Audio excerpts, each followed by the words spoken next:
Okay, well, welcome. This is the Morin Academy. We're inspired by the life and the work of Peter Morin, who was co-founder of the Catholic Worker Movement. Peter had three themes that he kept returning to: cult, culture, and cultivation. And in these four sessions, we'll be taking a broad overview of the life and the work of Ivan Illich, because Illich shared a passion for these same three themes of Peter Morin: cult, culture, and cultivation. They share many opinions and observations in common from a slightly different perspective. Illich was a generation younger than Peter Morin, and he also had the advantage of quite a fine advanced education. So by cult, they meant the Catholic faith. Their trust in Christ was the most important thing grounding their lives. Culture refers to the society in which we live.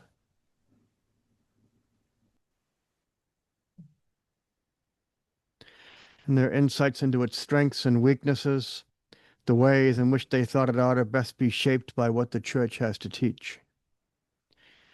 Both Morin and Illich shared deep suspicions about certain aspects of modernity, and both shared an inherited memory of how life, until very recently, had been lived together on the commons without the necessity for wage labor in an economy dominated by industrial capitalism. Lastly, cultivation. Peter Morin championed the idea of what he called agronomic universities, communal farms, really, where workers could become scholars and scholars could become workers. I don't know if Illich himself ever farmed, but he did care about a harmonious, sustainable relationship with the earth that sustains us. He spent the formative years of his childhood living in a traditional village, and he spent many happy years of his life living among the campesinos of Latin America. We'll be meeting 4 times on Tuesday evenings, each a fortnight apart. Tonight, we'll look at a thumbnail sketch of Illich's biography and the main themes of his work. These are themes that occur again and again over his career. In later meetings, we'll look at how these themes played out in his published works.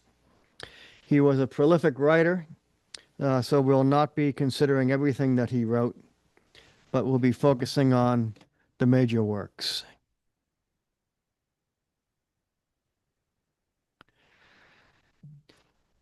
Across the body of his work, Illich spent his life uncovering the ways in which institutionalized systems alienate people from their innate capacities and sever them from their embodied humanity. He sought to restore autonomy, dignity, and conviviality to human life. Conviviality is one of his technical words. He uses it again and again.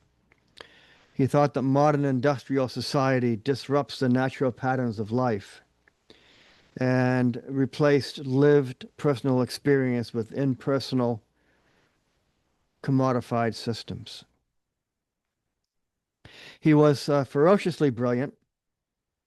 His rise to fame was meteoric in the early 1970s when he published books such as Deschooling Society, Tools for Conviviality, Medical Nemesis, and many more. He was very widely read and celebrated at the time. Although his background was in medieval history, he was keenly observant and he was keenly attuned to the spirit of the times in which he wrote. He did tend to express himself sometimes in exaggerated terms, and he was always bringing in topical items of the day. This can lead the contemporary reader to regard him as being somewhat dated or faddish, a burnout from the 60s. He fell from public grace very quickly in 1982 when he published a book called Gender, which was a widely misunderstood examination of how modernity has altered human relationships.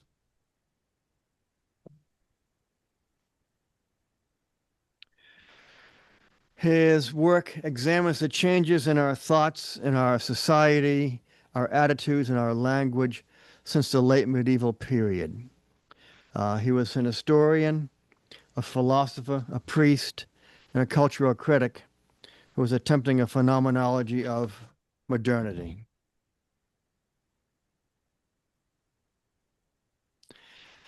As a trained historian, he excavated the cultural assumptions that shaped modernity.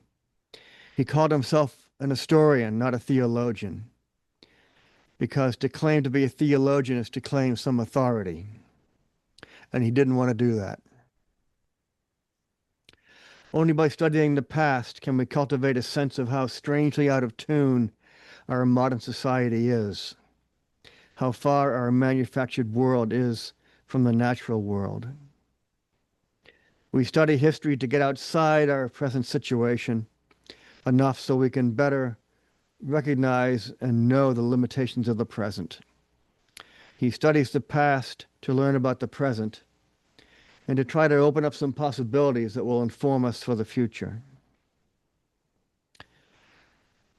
He would say that the historical developments of modernity that claimed to liberate us have instead done just the opposite.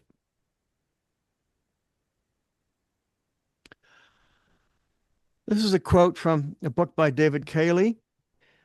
This is probably the best secondary source out there. It was published in hardback 2021 and paperback, I think, maybe a year or two ago. David Cayley, Ivan Illich, An Intellectual Journey. Cayley is a Canadian journalist. For many years, he was the host of the CBC show Ideas. He retired from that some time ago. He was a friend of Ivan's. He wrote about Ivan. He wrote with Ivan, interviewed him several times, did several series of documentaries for the CBC. So David Cayley is a very good source if you're looking for a one-volume secondary source. Cayley says, the emphasis, as always, is on understanding the present, but implied also is the project of becoming sensitive to the time vector hidden in all our terms, is the possibility of loosening the grip of what we have taken for granted. To experience a time when the way we now think and feel was unimaginable is also to know that a different future is possible.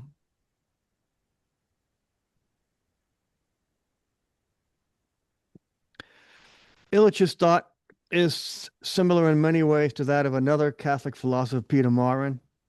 Like Maurin, Illich mourns the loss of a pre-industrial communal life, the lives we lived in common, on the commons, before the tremendous changes brought about in modernity by enclosure of the commons, industrialization, and the rise of wage labor.